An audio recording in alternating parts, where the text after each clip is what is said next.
Salut Laurent. Salut Bernard.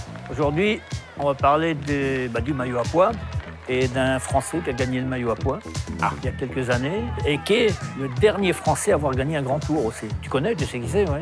Mais tu veux parler de l'année 2001 et 2002. Voilà, avec Laurent Jalabert. Eh oui, écoute, merci. C'est vrai que cette année, on fête le 50e anniversaire du maillot à pois sur le Tour de France.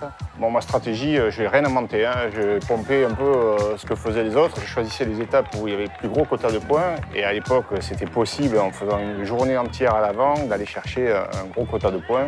Et je ramassais les points au sommet. Voilà, j'avais passé 5 cols devant. Laurent Jalabert, follement applaudi après son échappée de 162 km. Tu avais assuré le maillot sur une étape, pour ainsi dire. C'était quand même un beau coup. Moi, j'ai toujours dit, j'ai jamais été le meilleur grimpeur du Tour, mais j'ai remporté 2 fois le Grand Prix de la montagne. Laurent Jalabert sur le podium, meilleur grimpeur de ce Tour de France. En 2002, je venais d'annoncer que j'arrêtais ma carrière.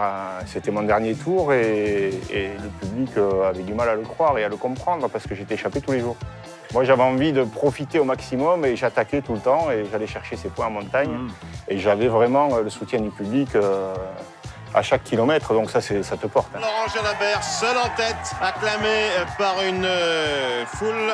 C'était une belle façon pour moi aussi de dire au revoir au Tour de France en quittant le Tour et en montant sur un podium à Paris avec un maillot distinctif. Et je vais te dire même mieux, je rêvais de monter sur le podium avec mes enfants et aujourd'hui, je suis très fier d'avoir cette photo-là.